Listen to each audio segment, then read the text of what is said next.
This is the magicwordpodcast.com.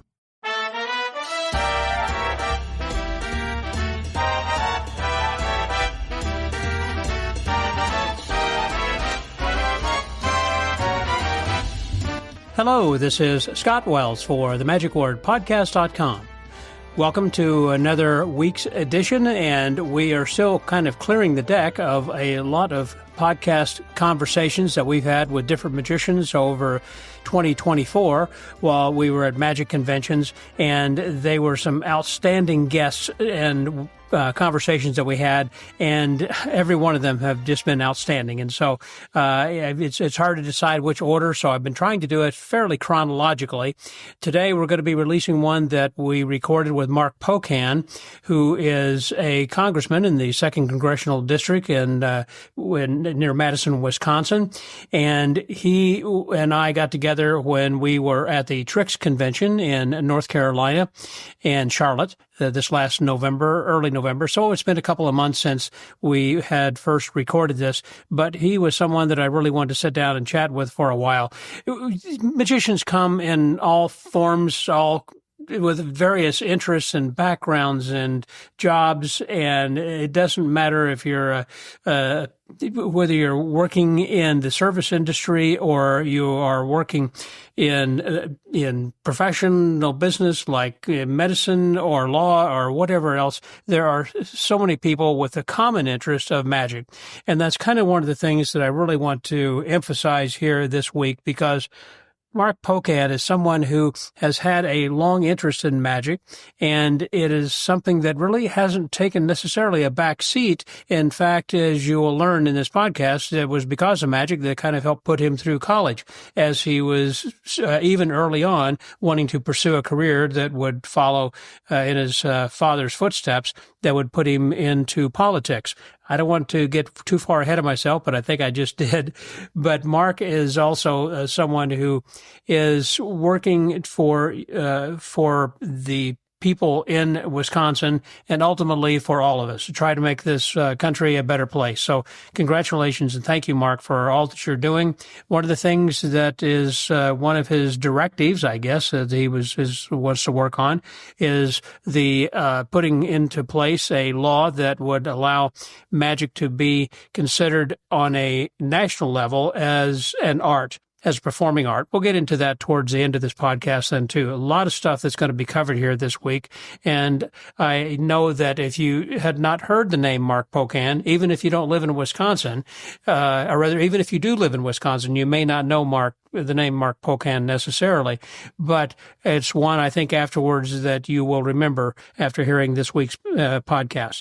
So I want to welcome my guest this week, and please enjoy our conversation this week with Congressman Mark Pocan here on The Magic Word. We have all kinds of people who have interesting stories, backgrounds, jobs, and interests that are outside of magic. But when it comes to getting together, we all speak the same language, magic, as magicians. And I've got someone with me right now who has another voice outside of magic, who actually is a congressman in the Madison, Wisconsin district for the 2nd Congressional District. So he spends a lot of his time not so much in Wisconsin, but in Washington, D.C. He just was voted in for his 8th term, as I understand it. 7th term. 7th term. Congratulations. Yeah, thank you. And is involved in magic in so many different ways, and is an all-around great guy. And it's one of those people who I've been wanting to talk to for quite a while. And we have seen each other, but just haven't had the time to really sit down. And I'm so glad that we have here right now. We're at a magic convention where we've got just a breath that we can take. Yes. So please welcome my friend, and also a friend of the Magic Word, who is a patron, which hint, hint, by the way, in case the rest of you want to pledge or donate, please do. Please welcome Mr. Mark Pocan. Hey, Mark, how are you, sir? Very good, Scott. Thank you. Good. In fact, I often listen to your program either on the way to or on the way back from D.C. because it's great to do on the plane. And so kind of a good brainwash. I mean, kind of, and what I say by that is just kind of purging or washing your brain of everything else and just kind of thinking about magic, I guess. And reconnecting with, my passion. It's kind of funny, like in high school, and I used to do magic, and I love two things. Politics. My dad was on the local city council in Kenosha, Wisconsin. Okay. And I loved magic, and I was doing that to help pay for college and things. And now here I am, 60 years old, and I'm doing politics and magic. So I think I've done all right. I'm doing the two things I love. The things you love. Exactly right. It's interesting that you followed that path, because that was one of the things I was going to ask you about, is getting into politics, because I have mentioned this maybe once or twice, but not everybody listens to all the episodes or everything that I say. But I could have had a path actually going into politics myself. I had run for and won a school board election many years ago before I even had children. Yeah. And I enjoyed the political, not movement, what am I trying to say? The process, I guess, so much of, calling people and campaigning and debating and being on the radio, et cetera, et cetera. And I loved it. And I didn't have magic at the time as an outlet. And so that was a way I can kind of connect to the public. And my path took a different direction. But had I continued, I thought, well, I might want to run for mayor and then maybe for Congress or, something. This was in Illinois. And so I was very interested in politics time. And again, my path went a different direction. I kind of put it beside. So my question then to you is about how that you had gotten involved. You just answered, I guess your father was in that. So it seemed natural. I was doing doors when I was 8 years old, knocking on doors with my dad. For your dad. It became very, very natural. I think I was helping on campaigns all through, being a kid. College, joined what would be now the College Democrats, was the Young Democrats. Became the president of the UW-Madison one, was the executive director of the state college, Democrats. And then, wound up running for local office, county board, in my late 20s, and then ran for the state legislature, served there 14 years. And then now I'm just finishing my 12th year in Congress. So been doing this for 30 years. But doing magic even longer. Well, when you were in school, did you run for like class president or other kinds of officers? Yeah, I was our senior class president. Well, there you go. In high school. It would have seemed natural, Yeah, exactly. And I was pretty fortunate because I had, especially in high school, I had a counselor who was very political, and they had changed the way we did our grading system. It used to be, A's were 4 points, B's were 3 points, C's were 2 points, right? Yep.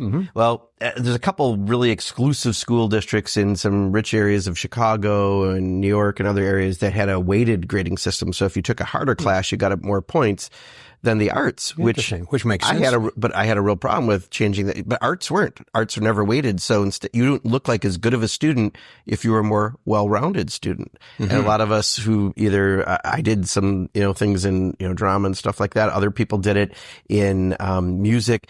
We were kind of penalized when you're applying for college. It pushed you into engineering as opposed to being an artist. Yeah. And it penalized you going to college. It looked like you weren't doing as well on your grade point. So we had fought that as students and did a major effort to do that. And I had a counselor who helped me on that. I had a speech teacher who really helped me a lot in doing the magic. He had me come back, and even after I took the class, and be an assistant to him to kind of keep learning those skills. And I was very fortunate because at 14 back home, I won a junior magician contest in Milwaukee, and that got me a spot in a junior magician contest in Chicago. And I think I took third place at 14 with all these high school kids, and I was 14. But it wasn't my show. The show I was doing was like a dancing cane and things to music. And I'm a talker, hence the politician, right? Yeah, right. So I wound up going a little different, but I paid for college largely doing magic shows in Kenosha, Wisconsin, where I grew up. Birthday parties, or would you? Birthday party, Christmas. I had 21 Christmas parties, one December. 21 in the month of December. Yeah. That sounds like a working pro to me, actually. And you were a student. It worked out really well. And then I was spoiled because I never knew him at the time, but from my hometown of Kenosha was Norm Nielsen. He used to have a magic shop there. I did not know that. And Norm Nielsen was one of, without question, the biggest influence, without even being a direct influence to me, because. And did you know him? Not at that time, but he was at the Crazy Horse Saloon often when I was doing things like in my middle school and high school years. And if I wound up in the newspaper, which I did from time to time, the publisher of the paper liked that I was a kid doing magic, and he would get a copy of it because he was divorced, but his kids still lived there. and they were going to school there, he would send me a postcard, and I still have them, from Paris, from him performing at the Crazy Horse, saying, how cool is that? Just keep it up. You're doing a great job and all that. And to think about a guy who cares about someone he's never met from his hometown, but just that kind of a guy. Wow, what an influence. And then I always thought he was like a magician's magician, right? That beautiful act was, so interesting. And, but you didn't know at the time how good of a builder he was, I guess. No, I knew that he had a shop, but I didn't know much more about that. There was a guy who owned a gas station who knew him when he was younger, and he would, talk to me from time to time, but to have that kind of motivation. Yeah. That's why I said I still have the postcards from then. Mm-hmm. It really meant a lot. So I think it's just, it's kind of a lesson to me too, that you want to try to, if someone really shows an interest in something and you can tell it's their passion, the more encouragement, because if it had not been for that encouragement, I don't know if at that time, when there were a lot of different paths you can go as a kid, I would have kept going the path I did. Wow.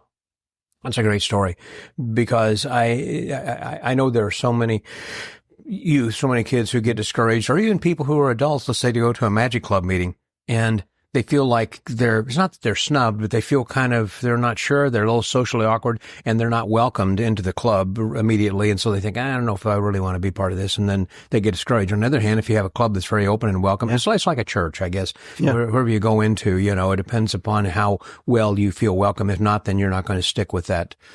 In the Milwaukee Society of American Magicians chapter in Kenosha, was about 45 minutes south of there, was really good to me because I was one of the few kids. But, that's where I met people like Rick Wilcox, who, as you know, today we're still really good friends.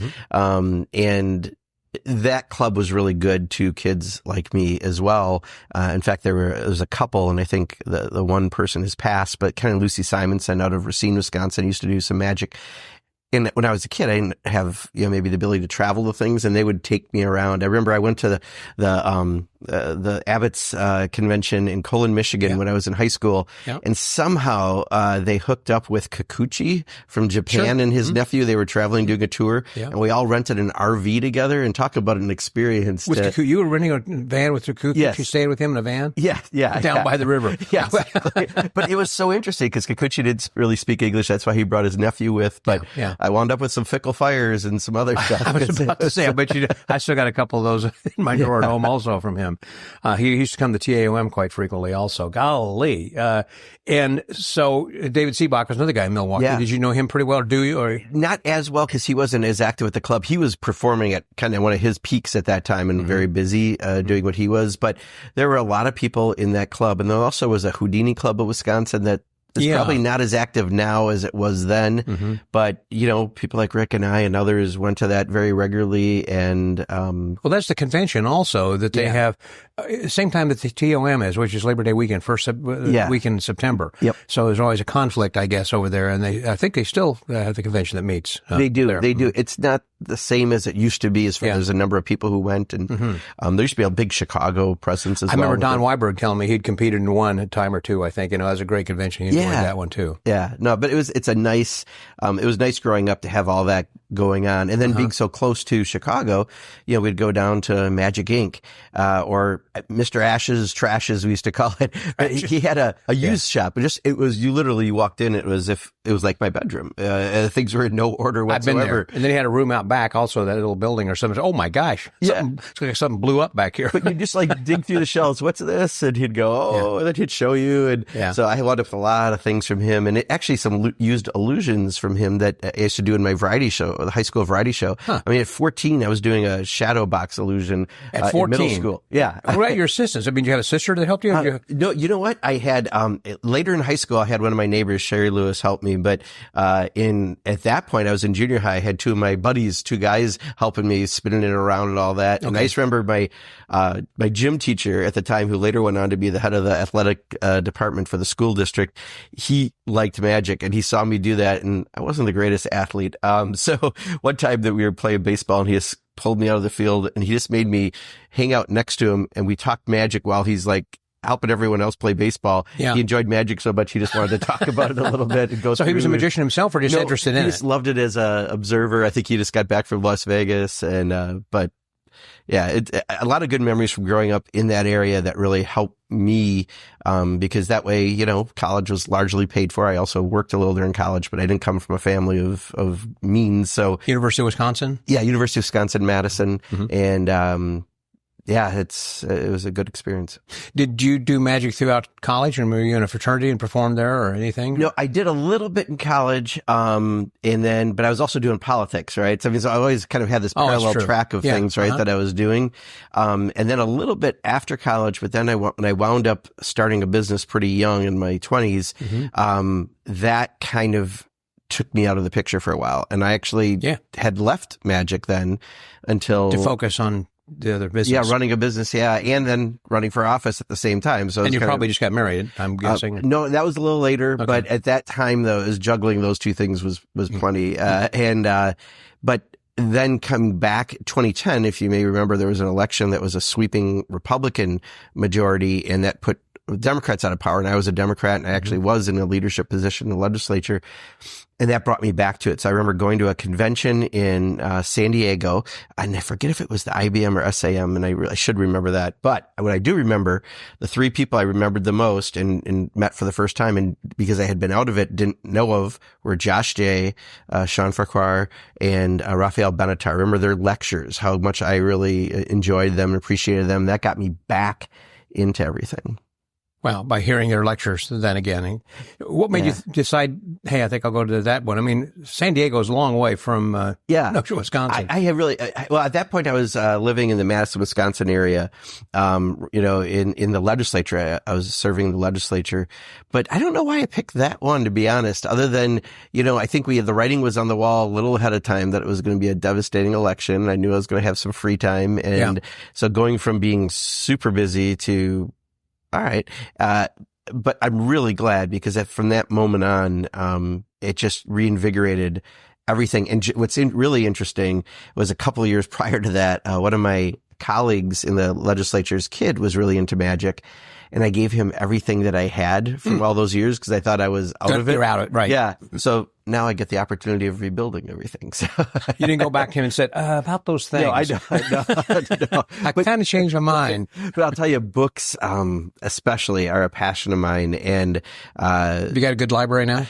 Got about 1,360 some books. Okay, right you now. beat me. I have about 1,100. Yeah, well, for me, I decided that since I have the ability to buy some now, but maybe not read them, I'm just trying to stock up. So I have a library for when I am in retirement too. But I always fly with a book or two, and it's just hardcover, or do you read them like download PDFs or I'm digital? Still or old school. Old school, sure. Yeah. I like the smell and the feel of books. Yeah, it's extra weight, but I throw a book in or something too. Oh, but it just and at night to read a book, and I even have the book light and all that kind of stuff. But I do enjoy what you still get out of a book, and even just on the flight out here, I was reading the Genie magazine, and there was a really interesting effect that I just enjoyed. And reading, you got to read it a little slower, right? For magic, we get spoiled, I think, by all the videos. And that's true. You got to slow down. Wait a minute. He said the left hand. I'm going to be moving out. Exactly. You do that, but you learn it, I think, a little better almost that way, rather than just parroting what someone does. But yeah, I've definitely got a book problem. Got a book problem. Well, who is your favorite author? In other words, there's somebody saying, I don't care what he has out, I'm going to buy that. I mean, like, I love Stephen Minch's writing, for an example, or Larry Haas. There's some people I just like. It's kind of like Stephen King. I like him, or Lee Child, or some authors that I really like. Honestly, I mean, I've got to know and get to be pretty good friends with Josh Jay, but almost anything he'll put out. Sure. And anything Vanishing Ink in general, Andy Gladwell, those guys. Anything at Vanishing Ink does. Yeah, and Andy too is great. And and the way they do the books, they're so nice. And like you could tell they love books. Yeah. So the books are such a nice product out of there. But not just good quality, but good content also. The stuff that's in it. I mean, my gosh, yeah. Yeah, and lately I've been doing a little more on mentalism, even though I do a lot of close-ups. I used to do these Magic Monday videos. I want to talk about that in a minute. Okay, yeah, and so I needed a lot of content, but now I've gone twice to the Pro Mystic Summit prior to Magic Live, and an interesting conversation one day at lunch with Christopher Carter that kind of really put a real light bulb in my head for someday what I could do after I'm in this career of being in Congress. Yeah. All the groups that come to Washington and lobby Congress, they all are trying to figure out how to best talk to their members of Congress. And what would be better than maybe an hour show that's part magic and part how to actually talk to your member of Congress, because so many groups do it bad and so many groups do it well, but you might as well learn how to be best, most effective. Yeah. And because you're a member of Congress, I'm never going to get away from that, especially back home, right? Mm-hmm. That's going to be part of my character. No matter what, people will know you as that first. Sure. So I might as well then lean on those strengths. And, the fact that I've worked with what I would argue is some of the best liars in the country, probably puts me in a good place to do truth lie tricks or reading people because you have to get their votes to be able to influence people. And so it really, I think that's an area that I found not kind of the traditional mentalism, but a kind of a different way of using it, but very much related to who I am that I'm never going to be able to escape. Yeah, because you got to tell people that you have to get into the mindset or the mind of someone else, and here's a way of trying to do that in order to get them to be on your side. I think that's a very important skill that a lot of times magicians might overlook as far as sales tools go, of trying to get past the gatekeeper, if you will. And I did that quite frequently. I may not have done, back when I was in the 9-to-5 workaday job market, I could get past the secretaries or the front office and I wanted to see so-and-so, because I would do a card trick or something after I'd signed in. I say, well, I'm here to see whoever. And, hey, while I'm waiting, I'm a magician also. Would you like to see something? Yeah. And that way, when you come in, you get a much friendlier smile. You want a cup of coffee? He's doing such and such, or I'll make sure that he sees you right away. Yeah. Or whatever, because once you get in, that person has limited, particularly I would think in Washington, you got a limited amount of time because you got everybody coming in. But if you can get past that person, I think, and kind of get in, then I think that then you can get some quality time. So that's a good idea of trying to. That's also, I think, an idea that magicians could use themselves about maybe training other people to learn how to get again past the gatekeeper. Yeah, and it just for me, and another time too, I did the very first retreat that Vanishing Ink had in Costa Rica, and that's where I had one of those aha moments too. In just having conversations with people about. I think it was Andy Godwin who said, for you, it's easy who you are because you've got this really interesting, kind of built in. Yeah, who you are and all that. Yeah. And I was kind of more like, how do you escape from it? But it's not. Instead, you just double down on it. And, I think in my colleagues, I've done a lot with them. In fact, I've used magic to help me get a committee assignment. There's 22 committees in Congress, and leadership essentially generally is the one who's putting you into committees. Okay. And a lot of it is impacted by what region you're from and a lot of things. But Nancy Pelosi was the leader at the time, and I wanted to get on the Appropriations Committee. And the top 3 committees are the Appropriations Committee, Ways and Means, and Energy and Commerce, where more activity happens than maybe some of the other committees. And I really wanted to get on the Appropriations Committee. So I knew that there was a dinner she was going to be at that I was doing a magic show at for the Progressive Caucus, their retreat. So I made sure I did the magic square because I wanted her to think I was really good at math. Oh, that is clever. Yeah. Yeah. Good thinking. And it worked, at the end I did wind up, I can't say that was the direct, causation of what happened, but it certainly didn't hurt. And, I wound up doing then since then fundraisers for, colleagues during COVID. I had a 3-trick set I would do via Zoom, on behalf of them because you could do it from anywhere. And some of my colleagues, Barbara Lee from California has flown me out to Oakland to do it at her fundraisers live. And, it's just been a really nice experience. During COVID, that had to be a difficult time to try to lead because particularly in Congress, you couldn't get everybody all together. And so did Congress meet via Zoom or something? We did a little bit. Committees met via Zoom. A lot of stuff happened via Zoom. There was a really weird period, right, for us all. Yeah. But then we did wind up going back because we kind of had to. I mean, so much of human interaction is what our business is, and we needed. But then there's no flights because, there still were very few. You can't get there. And I live in Madison, Wisconsin, where we have a small airport. It's really convenient. But I think, I only had the direct flights to D.C. There only was one a day. Prior was gone for about a year and a half. And I would route through Charlotte, Atlanta, Detroit, go backwards to Minneapolis, but they all took a long time. It was taking me longer to fly there than someone from California because of wait times in between and all the rest. But it was different. But we used Zoom for where we could and with those meetings. But with the fundraisers, it was really interesting because it was one of those where, I had a nice little, I'd start with Boave.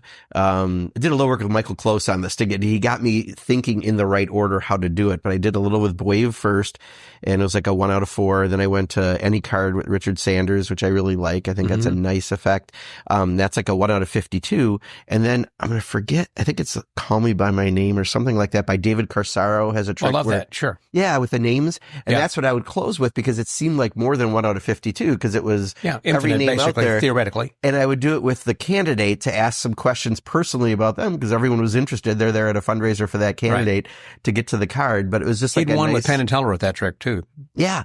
Yeah. In fact, Michael Close told me a little bit about how it was special, about how they did that with it too. And that was fun. So with a wrist kill? That's all it was, a wrist kill? I know, but I know. Isn't that great how sometimes the simplest, and then listening to Paul Gertner at this convention about how he did all the stuff with Penn and Teller. That was really fascinating. Yeah, time after time. I mean, he returned like 4 times, I think. 5 times he was on the show. Okay, I think he's fooled them 3. Like every other time, I think it seems like he was there. Yeah, but just the thought that he did and what he would do at the end to actually add that extra fool for them was really fascinating. Yeah. And the extent that he would go to as well, I thought was kind of amazing. And so that's the second time I've seen that lecture, and there are parts I forgot. That's why I love even doing repeat lectures like that because you just get even more out of it. And then last night I did the Bernardo Sedlicek workshop. Oh my God, I know I got very little sleep last night because of it, but about 3.5 hours. He's one of my favorite card guys. I love the Spanish school in general. And I had to ask him because I didn't want to insult him by saying he's Spanish school because he's Brazilian, right? But he did get his more formalized training through the Spanish school. Escuela. And so I think, that was fascinating to hear him and talk to him and see how he developed the show. And we did very few tricks and we did a lot about everything else. And it was really, really interesting. I was going to ask you a little bit about that, and I think that it's appropriate to hear. I was kind of a little bit of inside baseball since we are at a Magic Convention then right now. And for those who are listening, we are here at the Tricks Convention of 2024. And one of the performers, as we said, was Paul Gertner, but also Bernardo Sedlicek. And he was giving a workshop, and he also, I know, had something that he was selling after his lecture saying this was a 10.5-hour workshop kind of a thing that I do that goes into a lot more detail. And even during the lecture that he gave for 1 hour, he taught one trick and the rest was kind of theory, which was very important. And everyone was hanging on every word. Bernardo is such a great teacher and a great thinker. And it is hard to kind of put that all just into an hour, but he is able to summarize and clarify, I think, better than most, and his English is excellent. And he's young. He's 27. Exactly. That's what, so I love Danny Ortiz, and someday on my bucket list is to go to, his school, his home, to learn with him. Blackpool's on my bucket list. I got a few things I got to get to that are a little hard with my current schedule. I was going to say, you got this little thing here in Washington you got to handle. I know. First of all. If it wasn't for this day job, I'd be this fine. darn JOB thing. But, to get a chance to spend, 3.5 hours with a relatively small number of people to really ask those questions, I really, he's so wise for his years, that and he learned a lot of that prior to going to the Spanish school. And he even said he really kind of developed himself around maybe 2017, 2018. I remember seeing him the first time was at, Magi Fest. He wasn't on the billing. He was just there at the end. And at the very end of the convention, you've had a great convention. And there's this guy set up at a table who literally was frying my brain even more. Just and I don't think my brain was ready to be fried anymore at that point.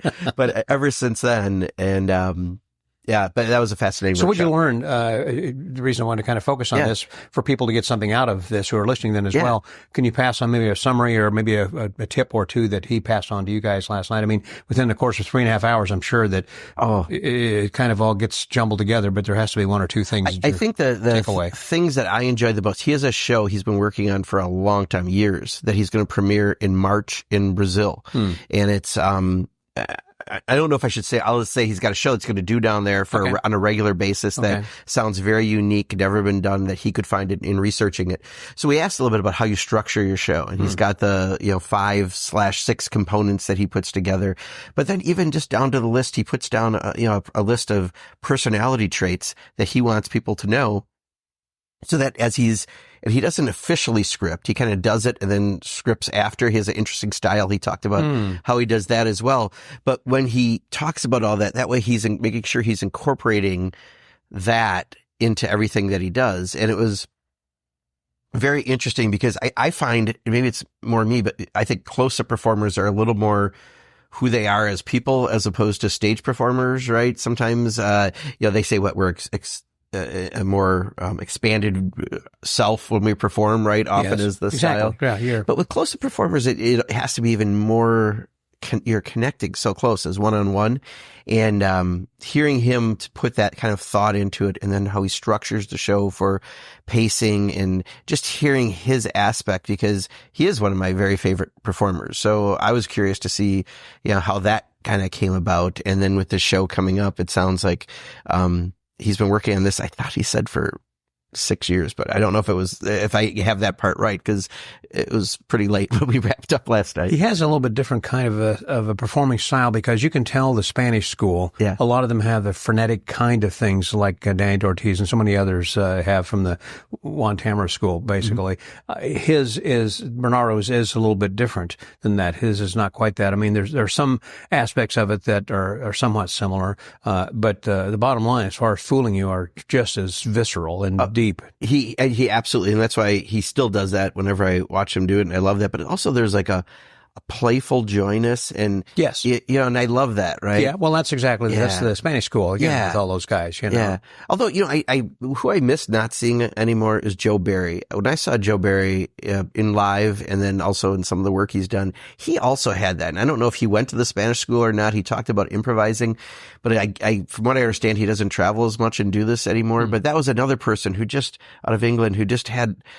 I love that style, because to me, I remember as a kid, the nothing beats fun sort of, I forgot who had that slogan, in doing magic. And I love that, because, most people, life isn't all that easy, right? I mean, what is it? Like 40% of people don't have, $400 for an emergency expense. If something would come up, I mean, people are no savings. No savings. People are just working hard to get by, right? And day to day. I think we just saw that in some of the election stuff, right? I mean, people just, it's survival and taking care of your family and having opportunity. Your luxury is maybe that personal vacation or that camper or your boat, your snowmobile, whatever. And just being able to have fun and put those worries aside is part of what I love about magic, right? We're helping people to do that. And that's not something that is endemic just in the U.S. That's global. I was at the Magic Castle working one time in the close-up room, and there was an English couple who were pensioners, and they said, this is our first trip to America. It's been our bucket list, and we had saved our money during our work life to be able to not only the United States, but to come to the Magic Castle. And said, this is my ultimate dream of anything I ever wanted to do in my entire life. And I'm thinking, and you're going to see my show. No pressure. But but you should think of every show as that way, as you don't know how you're affecting someone. Yeah. And that kid that could be affected. And I had someone, they brought their 15-year-old son up to me at a fundraiser recently I was at, not mine, it was someone else's. And they said, I don't know if you remember, Jackson, but you met him when, whatever. And he was liking magic, but whatever I did stuck in his mind. And he's been doing that, now for a few more years. Wow. And Norm Nielsen for me. I mean, I don't know if I'd be at a magic convention right now if it wasn't for Norm Nielsen sending that postcard of encouragement when I was a kid. And think how impactful that is. I've always believed, I've heard a theory, and I for whatever reason, I've grabbed onto it, that there's about 100 people in your life that make up who you are, that you've learned from, that you're a part of. That's an interesting and when you think about it, because there are certain people, and I think that you learn from in all different fields, but kind of make you're a composite of all those people. And to think that, I look back and, Norm Nielsen was one of those for me, and he probably doesn't even know his past, but he probably never even knew how impactful just sending a couple postcards from Paris. Have you told Lupe that story? I have. And, I unfortunately, when I got a chance to meet him, he was already a little bit in decline. And so, but I'll never forget it. And, I remember posting it on some social media, and some other people came back and made some comments too. I think I wasn't uniquely benefited by Norm Nilsson's kindness. Yeah. So tell me, has there been something in which you feel that you have impacted? I mean, you talk about that young child's life. Is there something that you've gotten like some direct impact, or like I remember Rolando Santos telling me a story about when he was someplace and he just was at a coffee shop and he saw some people and he did some magic for them. He just kind of was drawn to them and found out that apparently that was the last meal they're having with their mother, who was going into a hospice and would be dead in a week or something, or whatever. And so this was the most fun we've had, and you've created a memory and made her laugh that we'll never forget. Has there been something like that you've done? You know, it's interesting. There's a restaurateur in Madison, David Heide, who's had a number of different restaurants off and on, and his grandmother was Florence Perry Heide, a children's author. Growing up in Kenosha, she lived down there, and she would have me in high school at her house for the grandkids doing magic on a fairly regular basis. And I did, I guess, a birthday party for his first birthday, which clearly he doesn't remember, but he knew later over the years. And we're friends now, and we connect now. He has magicians at his restaurant now. Like, you think of the impact, and he remembers it. So and his parents also, who now live in that area, when I see them, it's as if we've been friends forever. And that was 40 years ago when all that happened. But, you know, the fact that we do have that influence, and we may not realize that, but to this day, he's now hiring magicians at a restaurant, or restaurants that he has, because he enjoyed that as a kid. It was something he remembered. And he still has a picture. I had a head full of hair. And for people who don't know me, I have no hair now. And it's just so interesting. I mean, it was a white and black tuxedo with a red ruffled shirt. I was classy. Of course you were. Yeah. Yeah. And he sent me that picture, and he still has it and uses his blackmail now. Yeah. Blackmail for running for office. So, you know, I still got this picture. You know, it's going to, lose one vote at least, because this. I want to talk a little bit about also, videos that you do in just a minute, but also about Washington Magic. I know that you work with Eric Henning and John McLaughlin and some of those guys. And tell me something about that, how often they get together, or that show. Because I'm not around on the weekends, that's when they're mainly doing their stuff. Okay. So I haven't had a chance. You fly back and forth? I do every week. Usually 3 out of 4 weeks a month I'm in DC, and I fly home on the weekends because that's where I represent. I'm there to be the voice of South Central. You say 3 out of 4 weeks, you mean 3 out of 4 days? Or you mean 3 out of 4 weeks? 4 weeks per month? Yeah, per month. Oh, okay. Yeah, gotcha. yeah, I'm sorry. Yeah. So it's a lot. We're out there, except for August. That's one month that we're always in district. But I'm always gone on the weekend because I should be back home making sure that I'm properly representing, people in your district. So, that's where they do a lot of their activities. But I've gotten to meet John through a number of other things, and, one of the sweetest, nicest, people. And then, I got to know Brian Curry a little more recently too, from the Vanishing Ink retreat in DC. I helped them do a couple things there, including we did a Capitol tour that turned out to be, very unique, because we wanted to do it after hours, because I can do that. It's my workplace, so I can get them in there. Yeah. And it's pretty unique to do that. And we had Danny DeOrtiz doing a lecture, so we had him do it. Unfortunately, House leadership wouldn't get us a room in the visitor center, which we were hoping. There was no one there, and it was on a Saturday this happened. But because I'm on the appropriations committee, we got to use the appropriations room. So this beautiful room with all these august photos or paintings of, former chairs and, all the DC-ness of the room. Yeah. And then we were, got Danny DeOrtiz throwing cards and doing everything, doing a lecture there. And then we went and did a Capitol tour. And what was so interesting is, we get there, and because it was a little later than they had thought, because everything just took a little longer to get there, they were testing their backup generator, and the lights went out on us in the Capitol, and the alarm started going off. So even though we got to see some of the stuff that we wanted to see that I could point out on paintings, we now got an experience instead of seeing things on paintings, and then went into the House floor, and we were able to bring everyone on the House floor and sit in the chairs and see that. And then we had the speaker balcony. We could bring 12 at a time. And at night, because it was later, we didn't plan on this, it's so beautiful to see the mall, because you're facing the mall with all the it's lit up. Yeah, the Washington Monument at the end and everything. The long pool. So we got everyone into that privately, and it was just a really great experience. They always put on great retreats. But it was nice to combine again my two loves of magic and politics and be able to share that with some other people. And a lot of people said that was such a unique experience because it wasn't just a tour of the Capitol. It was alarms going off, the lights going off on us, everything else that happened. Yeah, it looks like all of a sudden we're going on lockdown. What happened? Yeah. No, it was definitely unique. I've never had that happen before. I guess he didn't stick a card on the ceiling or anything like that. No, that would be hard because this is something I learned out of there. It's so tall in the rotunda that I think it's 280 some feet. You can put the Statue of Liberty, not with the base, but the actual statue inside the Capitol Rotunda. That's how tall it is. Holy cow. So I don't know if anyone I know could do a card on ceiling in there, but it'd probably be a really bad idea. Holy cow. Well, yeah, nevertheless, yeah. Yeah. It seems like I remember Michael Muller telling the story when he was in Dallas one time, decades ago. And he thought that's a pretty high ceiling in the airport terminal. And he said, I think, what if I can just on his own? And he did that. And the security guard walked over and he said, did you do that? And he said, yeah, I did. And quite proudly, and said, well, when will I come down? And he said, never. That's going to stay up there. And he said, no, it's coming down. You're gonna make sure it does. Oh wow! So he had to pay for scaffolding or something to get this thing taken down from there. Yeah. No, it's a very, very high ceiling, but it's also such a beautiful building. But it turns out a lot of magicians like to do tricks with $2 bills, and the scene on the back of the $2 bill is one of the paintings that's in the Capitol Rotunda. So that's kind of a little extra interesting. I was trying to work one time in one of the Treasury buildings in Houston, Texas.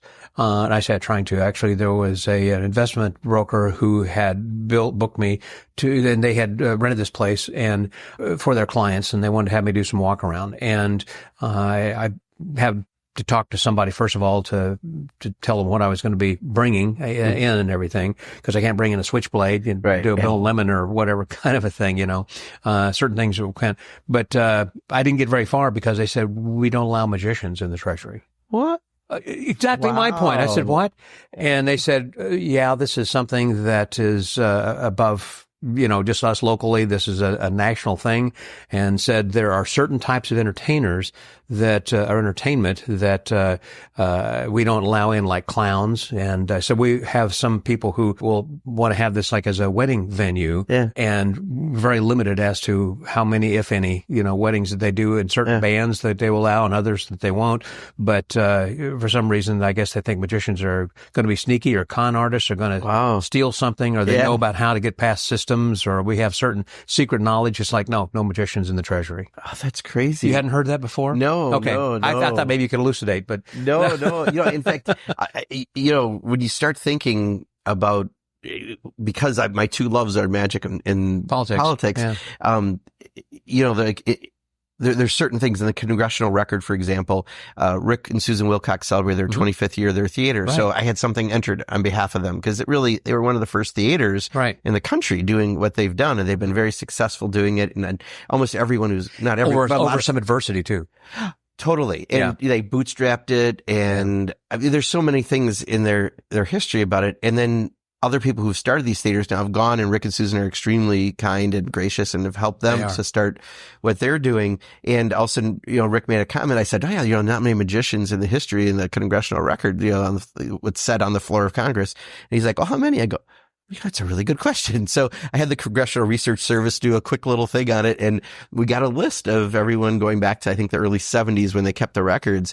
And it's interesting, sometimes it might have been someone saying something like, and I might have this wrong because I'd have to look back at the full list, but it was something like someone said something, they did a Copperfield or something like that, just talking, but others were like recognizing. Houdini, obviously, I would think. And Houdini, Harry and Gabe Blackstone are in there, Siegfried and Roy, David Copperfield, a few others. But it was just interesting to see that. And then also, on the Appropriations Committee, we have oversight of the Library of Congress, which is, such a national treasure. And I didn't realize it until that retreat that Vanishing Ink had 25,000 different magic artifacts our books and artifacts are at the Library of Congress. Oh, 25,000. Yeah. And it's really a fact. That makes sense. When I published Psychological Subtleties for Banachek, I got a Library of Congress number, and we got a copy of that in there also. So I hadn't thought about, but they also have old historical things they have a good chunk of Houdini's old book collection, right? And stuff.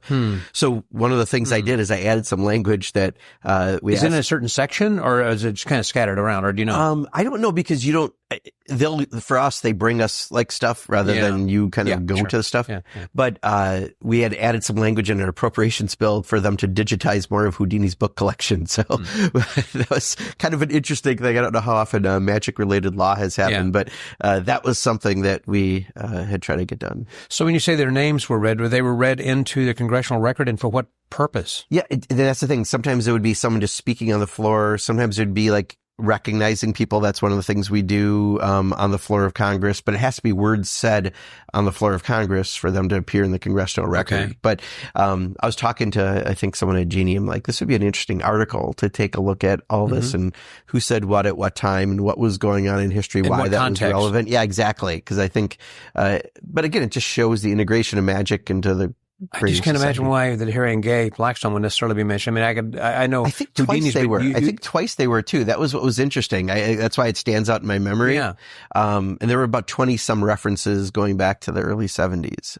Huh. So, and then I was told, and I don't know enough about this, but when I first got elected, and when you're first elected, you're swimming and everything, trying to learn it, that there was a magician in the 50s who might have did a magic trick on the House floor, produced a feather bouquet. So, I got to learn a little more about that. He did, or tried to, or? He did. But, we have weird rules, like you can't have interactive, like you can't have a whiteboard and write on the floor of Congress. You can't do interactive. You can have a poster, but it's already printed, but you can't print something on it. Yeah. For whatever reason, but that's one of our weird rules. So I don't know if you could interactively do that, but it might give me some idea what I need to do someday. Yeah. Is that one of those things that's better to ask for forgiveness? Let's say that's not a bad idea. Enough said. Hush, hush, wink, wink. I've learned a lot of that in life, especially in Washington, where things don't necessarily make sense. Certainly not. Brother, tell me. Yeah. So, sometimes it's just easier to go the other way. Yes. Interesting. And also, I remember Dal Sanders, who was past national president, had worked then with, Eric Hogue, who was a mayor at the time of getting Riley, Texas. Yeah, a bill passed. And were you involved with that? Or you know what I'm talking about? Yeah. So it was trying to recognize magic as an art, performing art, and it didn't happen at the time. The Republicans are in charge, and for whatever reason, Pete Sessions, a Republican from Texas, was helping Eric Wiley as the member. And then I got brought into it. I met Eric and everything, and that's where I met David Copperfield. Yeah. And I got to admit, as a kid, I had posters of David Copperfield, Doug Henning, and Siegfried and Roy on my wall, and all of a sudden I'm meeting, your childhood heroes, David Copperfield. And what's really interesting is not only did I get to do that for him and just, met him a little bit that time, but then the New York Historical Society was going to have a part of his exhibit and do an interview with him in the auditorium, and they asked with Copperfield, and they asked him who he wanted to interview him, and he goes, "Well, can I have my friend Mark?" And I'd really not known him all that well at the time, but I'm very honored. And of course, I did it. And we've gotten to be actually very good friends. And David is a really brilliant guy. Talk about a Renaissance man on any subject.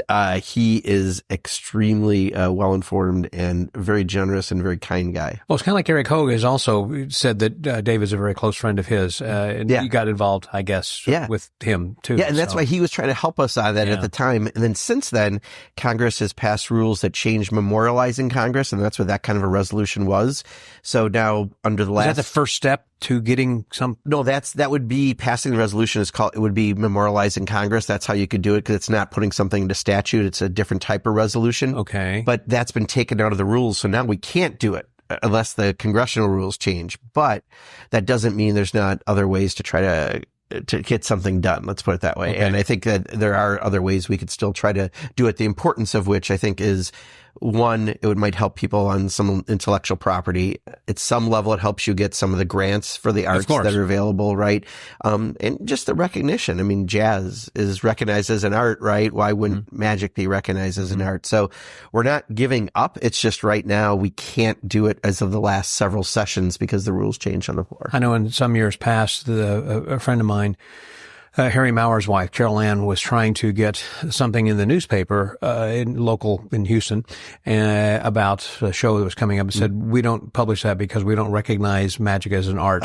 See? And so it's that kind of a thing. Yeah. So it's important that it does get recognized. So go ahead. In Canada, I think this is from Canada, they can get grants because it's recognized. And that's the thing. So I think if there's a way we could do that also, then people might be eligible for some of the arts grants as well, too. That's right. That right now, maybe they're not. So there's good reasons to do it. It's just right now we do have a bit of a stumbling block. So we're trying to figure out some plan B's and C's to do it. So, but it is something that's kind of an ongoing thing that you're working with? Yeah. I mean, the initial thrust has been taken away. And, again, that's been entered into the congressional record, recognizing it. So I think Pete Sessions did that at the time, that in lieu of passing something, on the floor.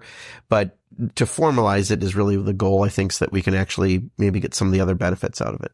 Is that one of those things that has to be not lobbied? What am I trying to say? Where you have to go around and, get people to signed on to it. Yeah, no, absolutely. In fact, we were doing it bipartisan the right way because we had Pete Sessions helping. I had Dina Titus, who represents Las Vegas, who has the biggest concentration of actual magicians, right? So we actually had her take the lead when the Democrats were in charge on it, trying to get at the time, and Pete did it when Republicans, because it's always better to have whoever's in charge, lead something like that.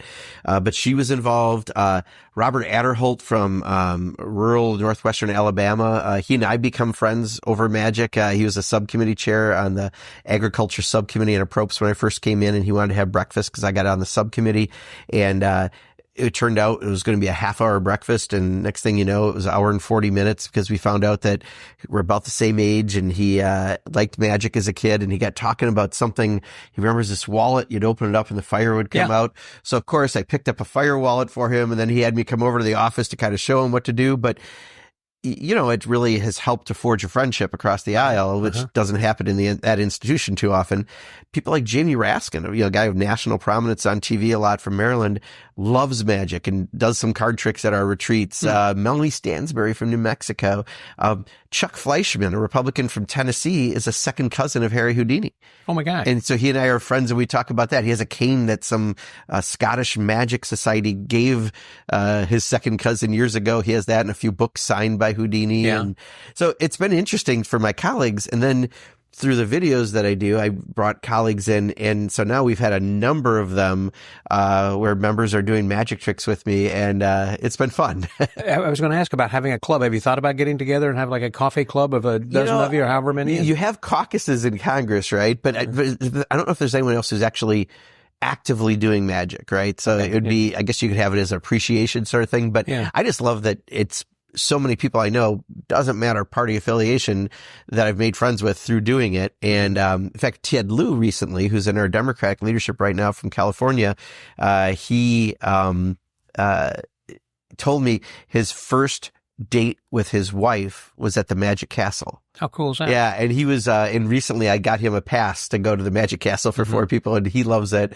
And I did a Magic Monday with him, which was fun with a real die. So that was kind of... Well, now that's what I want to kind of end with in talking about Magic Monday, because you've been doing this for a long number of years, I guess, as far as trying to explain like how bills get passed in a magic way. Yeah. So tell me something about this. So I decided my first session, I didn't want to be the magic guy. I wanted to be known for my, political chops first. Of course. And then once that was done, I decided to start these Magic Mondays. And, being the foolish guy who loves magic a lot, the first year I did 50 of the 52 weeks, we did a Magic Monday with a unique trick, which, given my day gig, I start the day at about 8 a.m. and I get home about 9:30 at night. Is not a lot of time to be putting together this, right? So I really burned through a lot of stuff, but it was fun. People liked it. When I go to schools, they want to see me do magic. People often bring it up when I'm out and about. So then the next year we went to every other week, and then we would show like a past one or another magician. And then we got to about every third week. And then eventually COVID happened, and we couldn't really do the same way. So that stopped it. And I haven't been able to bring it back just out of being so busy. But my goal is to bring it back in January. So I'm going on vacation in November. I'm taking with me a bunch of different things that are great Magic Monday effects. I'm going to make sure I come out of there with 5 or 6 so that when I get back, we're going to film have a few ready in the hopper. Yeah. But I want to bring it back because it's just a fun way to talk about Washington. And again, I've done it with Democrats and Republicans, getting across, the normal divide. Is it just you talking, or do you have someone else? Or usually I have then someone being the assistant. I don't want to do. I've done a few where it's just me talking, but honestly, that's pretty boring. I think for what I'm doing. How long is it? Like 5 minutes, 15 minutes? Try to make it short. Because you got to be, for social media, it should be probably even shorter than I'm doing. As a politician, sound bites are fun. Yeah. So, I try to keep it between a minute and a half and 3 minutes probably. So is this kind of like, remember the cartoons about passing a bill that had a little, kind of, the how a bill becomes a law? Yeah. Back then. Yeah. Kinda. But I'll use it to talk about how, different aspects of Washington, and it's some ways it's a way to really do some magic so people can enjoy it. But talking about Washington is just a different way to deliver it. And I've had so many people who just, really like it. And, that's one of the things David knew about before I had actually officially met him. He wanted to copy that for the museum. Yeah. He wanted to have and stuff. So, but again, it's been off for 4 years and it's definitely time to bring it back. So. And it's all been a brainchild of yours, or have you actually got like a brain trust group that you run things by? Or? No, unfortunately, my schedule, Rick Wilcox is one of my closest magic friends, and I see him way too little, these days because of the job that I have. But when we do get together, he and I, in fact, I was trying to do a magic trick when Barack Obama was coming during the campaign to my district, and Rick and I were working on something a day before, and I should have tried to do something new, but that's what sometimes you do, right? And so I decided that morning that it might be hard to do it because I wanted to have more practice than one day on what we were going to do. I was going to produce a bottle of beer. There was a brewery that he had the owner of the brewery in his box at one of the State of the Unions when he was president. And I wanted to produce that, nice cold beer for him. Well, fortunately, I did wind up not doing it that day because, the former president's plane had oil leaking and they had to drive him from Chicago, and he came about 5 hours late. I would have had a bottle of Spotted Cow in my back pocket for about 5.5 hours. Warm beer. Yeah. It would have been more like tepid tea than anything else. But thank you, I think. Yeah, exactly. So, and so those videos are available on YouTube that people can watch. You just look up Mark Pocan. I should know what my YouTube site is, but you should. Rep Mark Pocan, I think, Pocan. It's like the word pecan, but instead of a E, it's an O. Do you have a social media group or somebody who does this for you, or do you do this yourself? No, my office does this. Yeah.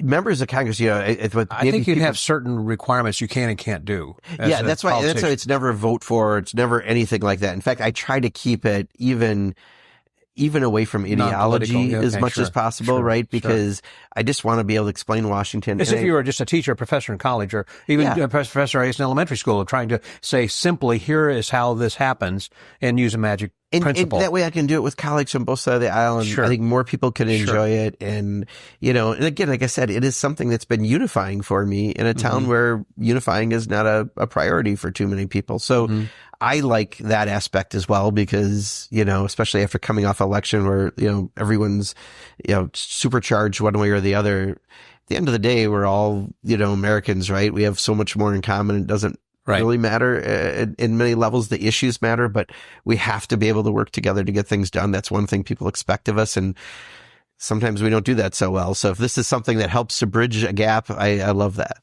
I just attended a show that my friend Pat Hazel had put on in Austin. It was called The Wonder Bread Years, in which it was one of these things that harkens back to when he was a child and different television commercials and things that we all can kind of relate to. And he was showing some video. And then also as he was talking about, remember Kool-Aid, busting through the wall, or, different kinds of commercials like that. The bottom line of being, we have more in common than we have differences. differences. Yeah. And why can't we get back to recognizing each other as having this common brotherly and sisterly bond of loving each other rather than pulling each other apart? Let's kind of think about our commonalities rather than our differences. Yeah, we're in an ugly period of politics. I've been doing this for 30 years, and the division part of what's going on right now has not been, I don't remember, as pronounced as it is, and that's a shame because that's a whole different conversation right there. Yeah, and if you that's take why down I started institutions and all that stuff. So again, I think for most people, and we saw it even how people voted, they're just trying to get by. And if, if you can bring them a little enjoyment and if you can explain a little bit about their government in a way that's enjoyable, maybe they're going to get a little more out of it. But I've had so many people tell me about, their kids watch the Magic Mondays or that they enjoy it. And, so it's been a nice, a little extra something to do. Have you gone to schools, like to elementary schools or something from time to time, I guess, and, taught some of these things and actually done Magic Live? So usually I'll go to speak more at high schools because you're talking about government, so it's the higher classes. But I've many times done magic tricks at schools. I've done it for not just for the trick's sake, but to actually make a point of something, or usually I'll do it sometimes a little bit about Washington. Sometimes it's for the trick's sake because you just want to do something to capture get your attention. Sure, and they may not think you're as boring to start. That's a good point. Right? Like, oh boy, politician. Yeah, exactly. So, but if the politician also can make one card be overturned in a deck that you just thought of, suddenly it's a lot more interesting. So. Yeah. Wow, fascinating, and quite a career. And then finally, I guess, as far as long term, I know there are no term limits. It's just a matter of whether you can get reelected. Do you have like a not in light of what divisiveness we have right now necessarily, but is there like an exit strategy or anything? I mean, I know you love what you're doing. You say you work from 8:30 to 9:30, and obviously it sounds like not just a passion to do that, but also magic. Have you thought about okay, well, at some points, like I think I'm going to spend more time like vacationing, like to retire, to go wherever I want and whenever I want and do more of these kinds of things and come to magic conventions like this? Yeah, I make time for Magi Fest. Sometimes I have to miss the first day with our calendar. Yeah. And then August, fortunately, I can get to Magic Live. That's why. And this one was a total bonus. First time I've been to Tricks, and I'm loving it. But the schedule is tough. I don't even get my next year's calendar until about Thanksgiving. So I could never plan a Blackpool or so many other things I'd like to do. Yeah. But I've been building up the library for someday to be retired. I have this idea of what I'd like to do with more like a corporate show, especially towards the Washington crowd. Someday. Yeah. But right now, one of the things is seniority really matters in Congress, and you got to be around a little bit in order to actually have that extra lever of being a subcommittee chair or something to get something done. And I'm actually close to that on appropriations. Two of my subcommittees, the only people ahead of me are in their 80s. So, I just turned 60. So maybe, eating a salad every now and then is a good idea. Right. And then, if I could just do that for a little bit, I'm not there as a lifer because I really do have this other passion I'd love to also spend more time on. But, the fact that I can do the same two things, I recently got recognized by my high school as an alumni. And what I said to folks, and it really, meant a lot, was my two passions back then. I had a van that had magic painted on the side, a big, Jack of Hearts pulling a rabbit out of a hat. It was the old Ed Harris artwork and painted on the side. Those were my passions, and I was the senior class president. And now today I'm elected official who's doing magic. And the fact that I've been fortunate enough through my life, in addition to running a specialty printing business, I'm doing the things that I love. And a lot of people can't say that. So I'm going to have no regrets, which is great, when this is all done. And I've had some other interesting stories along the way. I mean, do I have time for one quick? Absolutely. So this is something that, happened when I was between local government and state government. I always had I love traveling, especially unique places. And I went to a convention one time for my business, and a guy who was a little burnt out. So he and his friends took a sabbatical for 6 months, and he drove the Pan American Highway in a Jeep. Wow. So from Prudhoe Bay, Alaska to Tierra del Fuego, Chile. Quite a trip. It was fascinating, and I loved it. And I'm like, someday I want to do that. Well, I got this life that doesn't give me a lot of spare time. No. So there's one part of it where the Pan American Highway isn't connected, and it's in the Darien Gap. And the highway's never been completed. 10 months of the year, it's kind of swampy. There's a lot of poisonous snakes, extremely biodiverse, but it's never been finished. So people put their Jeep on a boat, take it around that little gap, and then start up again. I found a group that did a trip 3 times a year, because that's the only time you could do it over a couple month period when it's dry enough, that did backpacking through that. So I decided I'm going to be a purist. I'm going to backpack that part, and then someday I'll do the rest of the trip. Well, long story short, this is an area in Colombia where paramilitaries and guerrillas and violence and drug dealers are very intense. In addition to poisonous snakes. Yeah, in addition to... Wow. So I'm going to go backpacking through there. I know. You didn't tell your wife that, I guess. No, husband, actually. But no, okay. I did not. No, wow. And I wasn't married at the time either, fortunately, because I don't think I could have done that now. But I was young and stupid enough that I thought this is a great idea. So long story short, we get to the Los Catios National Park in Colombia to start the trip. We wake up in the morning to machine gun fire and hand grenades. Oh, my God. And we had guerrillas on land, militaries on the river, and we were in between. And we were the only visitors at this national park, which I now understand why we were the only people staying in the cabins they had. Yep. Long story short, they came out, said, get under your bunk beds and stuff. The firefight went on for about an hour and 15 minutes. We then were kind of held by the guerrillas who had land, but it wasn't like held by gunpoint. They had 2 women who, yes, had, weapons, guns and hand grenades and stuff. But, we were more like they were moving their encampment through at the time. But what was so interesting and why I'm telling the story is, we had 2 of us that wound up befriending them a little bit enough that we were fine, and they gave us some of their steer and all the rest.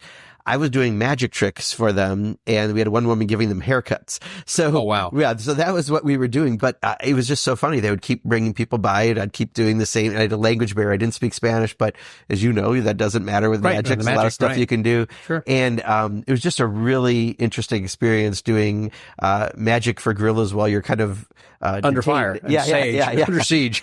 Yeah, the final night, a helicopter circled after about 4 days, and they knew that they had to leave because someone was probably going to come to get us at that point. And then that night, they actually, we all stayed in the one area. We had all the families who worked there, because it wasn't that many. Half of them had left on the only boats that were there. The other half stayed with us, and we kind of stayed awake because the paramilitaries came back through that night. We just kind of pretended we were asleep, but we all were in one big area. But that one room, we'd put mattresses on the wall in case there were any future firefights and all this. But, we came out of that, and as a group decided to still do the trek, just a little bit different way through the Darien Gap. But, and then there also, we went to a village that hadn't seen people in a year. And this is a really, like I said, it was a very remote area. Right now, a lot of people are coming to cross the border through that area because they come into Venezuela a little easier and all that. But at that time, they hadn't seen us. So I got to this village. They couldn't find the key for the lock to the hut that they had visitors. They hadn't had anyone there for a year. So they kind of broke it open. A rat comes out. That's where we were going to stay. But I was doing magic there. And this is something I've never experienced, because a lot of sister cities I've been to, I do magic and the kids love it. They'll follow you around. Sure. Here, I did it. And I looked at their faces, and I don't think they understood what a magic trick was, just like to fool you. It was like witchcraft to them. Right. So then I kind of had to show them, because I didn't want to have any problems. We were not kind of in their turf, but it was such a remote village. There was obviously no electricity. You'd take a picture with your camera, back then a camera. Yeah. And you'd see like people 4 deep just kind of looking at you. They would touch the hair on my arms because they didn't have hair on their arms. Like, this was a very remote village there. But that was a different experience also with magic, to have it where people really didn't necessarily understand that aspect. So that was a trip that is probably the most memorable trip I'll ever have. But, not many people get to say they did magic for guerrillas, and I did. That is a great story. Yeah. And that's a great way to end this, by the way, then, too. I do want to say one last thing, and that is, of course, the name of my podcast is called The Magic Word, as you know. Yeah. So what would be your magic word? What's your philosophy? Can I say a couple of words? Of course. Yeah. Nothing beats fun. I'll never forget that from as a kid. It's been much of a driving factor for me. Was that Adam's magic? It seems like you had that little devil face. I'm trying to remember if that was the old Joker's Wild. There's one of the first shops that I went to, when I was a kid, that they had like in a neighboring city. But or it might have even been the Houdini Club's motto back then. It could have been that. Yeah. But I always thought, and I think about it, and part of why I'm in politics, or the main reason I'm in politics, I want to help people. And I just think too many people, as I mentioned, have a tough time sometimes and they're just trying to get by. Yeah. And the more we do what we do, it's great. So nothing beats fun. I love it. Yeah. Mark, thanks very much. Sure. Thank you. You're the best. I'm so glad we got a chance to sit down. This was just, I can't believe time just went so quickly. Yeah. Thank you, Scott. It was great. So with the Magic Word Podcast, that was Mark Pocan. Scotty out. Thank you again, Mark, for being my guest this week.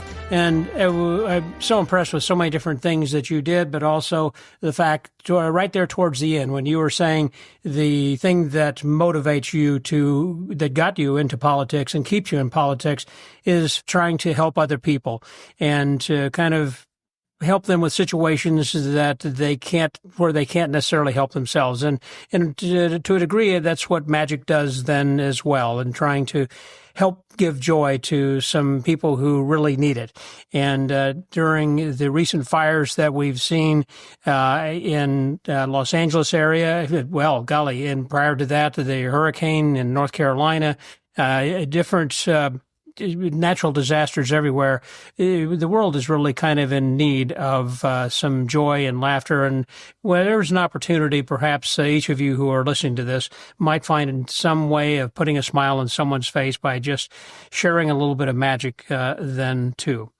Well, I hope that you've enjoyed this week's episode, and also that you tune in from week to week, and that you also subscribe to our pod letter. That is just something that you could get each week. If you just go to the magicwordpodcast.com website, you can then see this little pop-up that'll say join our pod letter, and by subscribing to that each week, we will just keep you up to date as to what's going to be going on. I will tell you, by the way, a little snapshot and preview of next week. I will be providing daily reports from the Magi Fest as we officially kick off the convention season, because the Magi Fest seems to be the first one in the U.S. That's certainly the largest one to get us going. Prior to that, I think the session has been going on in the U.K., which also is coordinated by Josh and Andy. And so when they get back, then they just, I guess, are in the convention mode, and they just keep on going. So anyhow, next week we'll be presenting and giving you some background information on what's happening from day to day. So if you can't attend the convention, please come back and join us. So this way, this is the next best thing to being there, of hearing some of the conversations and people talking about what the convention's like. And if you have an opportunity as we're starting into this new year, if you can help us by giving us some of your financial support, we would graciously and greatly appreciate that, because we are in need of some of your support. We have many people who have unfortunately had to bail out this year, but we also have several who have kept their pledges going, and we thank each of our friends of the Magic Word over the years who have donated one time or to an ongoing basis, or particularly those who have continuing to give with a monthly pledge, and I appreciate that a lot. It helps to defray so many of our expenses we have. I mean, just like, again, going next week to Columbus, Ohio for the Magic Convention there. Well, anyhow, we, again, had a little bit longer episode here. Apologize for that, but I hope that you've enjoyed everything, and we hope to see you then next week. And until then, stay well, get booked, and remember that nothing beats fun. This is Scotty out.